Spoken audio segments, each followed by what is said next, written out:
SSC 27 base কি অবস্থা তোমাদের? আর মাত্র 150 দিন। এই 150 দিনের মধ্যে এতগুলো সাবজেক্টের এত বড় অধ্যায় কিভাবে শেষ করব?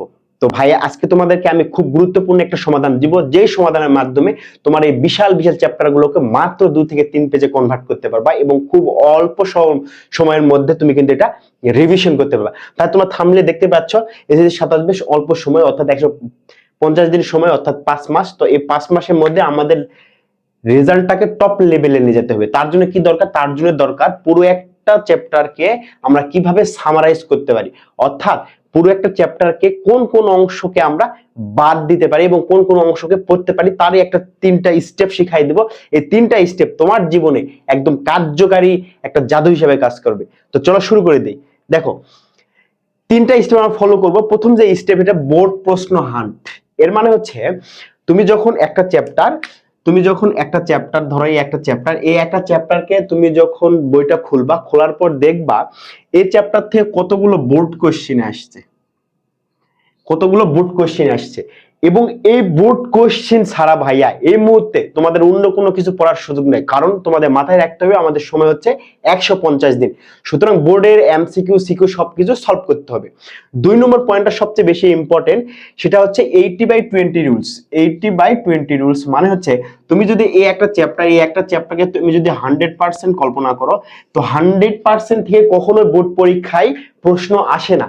প্রশ্ন আসে মাত্র 20% অংশ থেকে। কত পার্সেন্ট অংশ থেকে? 20% অংশ থেকে। এবং এই 20% অংশ থেকে 80% কোশ্চেন হয়। তার মানে তুমি যদি একটা চ্যাপ্টারকে পুরো 100% কল্পনা করো, তার 20% কিছু স্পেসিফিক টপিক আছে, কিছু স্পেসিফিক জায়গা আছে যে জায়গাটার পরিমাণ খুব সামান্য 20%, এবং এই 20% থেকে কিন্তু 80% কোশ্চেন আছে। এই জিনিসটা তোমাকে খুঁজে বের করতে হবে। এটা কেমন করে খুঁজে বের করবা?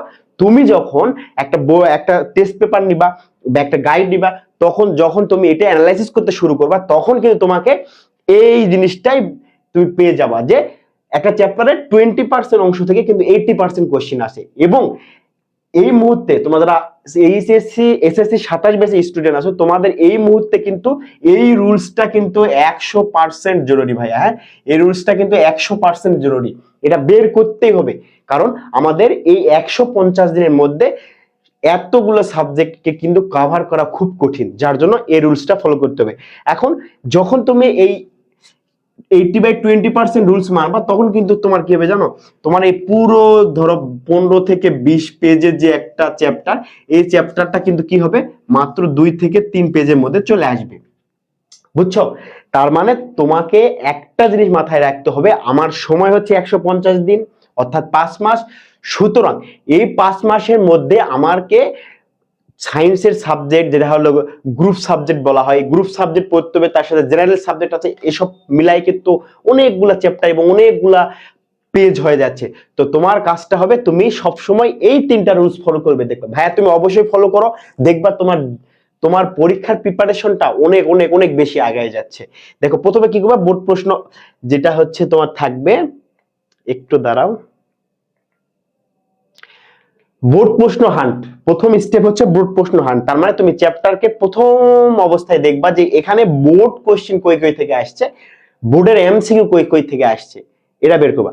2 নম্বর হচ্ছে 80/20 রুলস, অর্থাৎ একটা চ্যাপ্টারের 20% অংশ থেকে সব সময় 80% কোশ্চেন হয়, এইটা তোমাকে বের করতে হবে। আরেকটা হচ্ছে এই যে বের করলা যে 20% জায়গা থেকে 80% কোশ্চেন হচ্ছে, এই জায়গাটা তুমি 2 থেকে 3 পেজে নোট করবা। এটা হচ্ছে পুরো চ্যাপ্টারকে নোট করতে হবে। এটা হচ্ছে পুরো একটা চ্যাপ্টারকে কিন্তু এটা নোট করতে হবে। তুমি যখন নোট করবে, তখন দেখবা যে অনেকগুলো সাবজেক্টের অনেকগুলো চ্যাপ্টার মিলে জাস্ট এতটুকু নোটের মধ্যে হবে।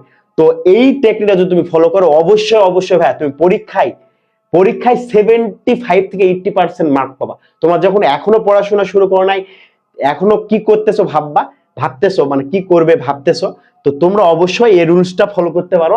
অবশ্যই তোমার জীবনে ভালো একটা উপকার আসবে। তো ভালো থেকো, সুস্থ থেকো, দেখা হবে পরবর্তী ভিডিওতে। ততক্ষণ ভালো থেকো, আল্লাহ হাফেজ।